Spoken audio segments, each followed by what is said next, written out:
สบายดีวันนี้เราจะมาแนะนำระบบจัดเก็บเอกสารออนไลน์นะสร้างขึ้นมาเพื่อจะใช้งานในการเก็บกำข้อมูลประเภทรูปภาพเอกสารต่างๆเมื่อเบื้องหน้าตาของ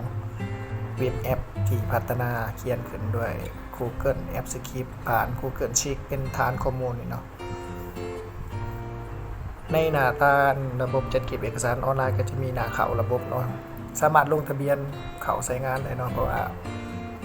รหัสของเราเอกสารของเรามันจะสู่เอกสารของเราอันนี้รหัสทดสอบเนาะหน้าลงทะเบียนเนาะ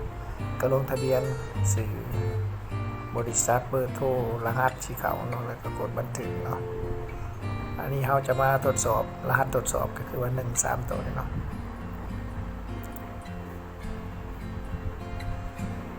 ในหลักของแอปนี่ก็จะมีอยู่3แท็บเนาะคือว่าแท็บบันทึกเอกสารจัดเก็บเอกสารอะไรแล้วก็แท็บเบิ่งเอกสารเนาะ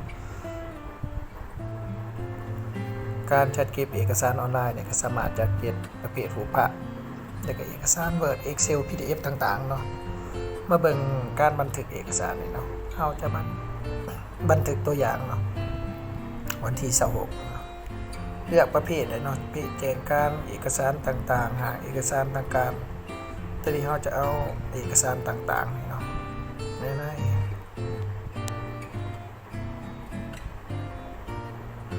เลือกไฟล์เอกสาร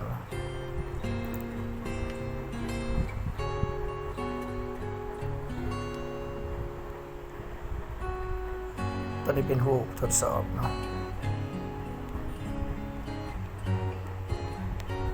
กดบันทึก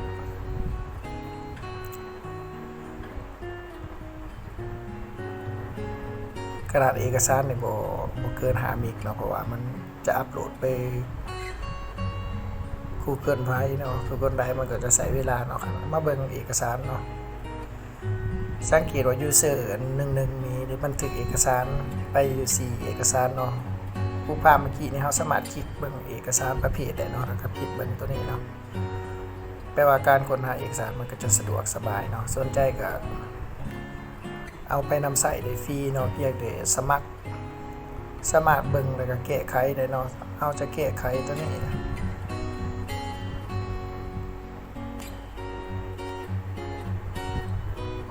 เราสามารถจัดเก็บเพจแจ้งการขอตกลงต่างๆที่สำคัญไว้มันก็จะมีความปลอดภัยสูงเนาะเพราะว่าเราจะเก็บใน Google Drive เนาะแล้วก็จะเป็น user ของเราเองเนาะมันก็จะมีเราสามารถแก้ไขแล้วก็เบิ่งได้สิ่งที่เราได้บันทึกไปเนาะตัวนี้ก็เอกสารยังยืนคำสั่งแนะนำกฎหมายต่างๆเนาะสามารถค้นหาได้แบบง่ายได้เนาะก็จะมีข่าวๆถ้าสนใจอยากทดลองนำใช้ก็สามารถสมัครนำใช้ได้เลยเนาะการสมัครก็ง่ายๆเนาะบ่ได้มีเงื่อนไขเฉพาะสามารถนำใช้ได้ฟรีอะไรเนาะเบิ่งเขาจะมาลงทะเบียนตัวอย่างเนาะ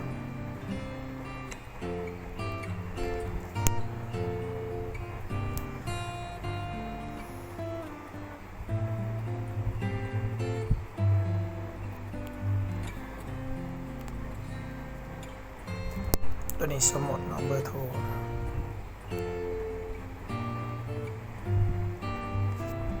รหัสนี่เนาะรหัสนี่เราสามารถกำหนดได้เองเนาะกดเนาะสำเร็จเนาะก็กำลังตรวจสอบรอ72 ชั่วโมงเนาะเพราะว่าเราจะตรวจสอบรหัสให้เนาะยืนยันรหัสว่าเป็นการลงทะเบียนที่ถูกต้องหรือเปล่าเนาะแล้วก็สามารถนำใส่รหัสนี้เข้าไปใช้งานได้ปกติเนาะ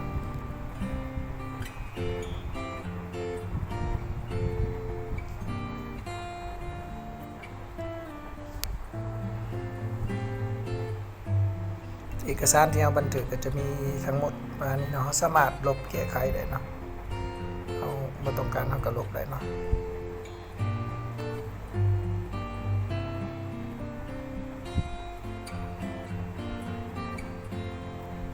กล่องตัวนี้เราสามารถ ฟิลเตอร์มันได้เนาะว่าเราต้องการเบิ่งประเภทใดแจ้งการบ่เอกสารต่างๆบ่มันก็จะกรองมาให้เฮาเนาะแล้วก็สามารถค้นหาเป็นคำได้เนาะตัวนี้จะพิมพ์แจ้งการเนาะถ้าบ่มีมันก็จะบ่ออกเนาะก็สะดวกในการจัดเก็บเอกสารออนไลน์ต่างๆสามารถสมัครนำใส่ได้ฟรีเนาะ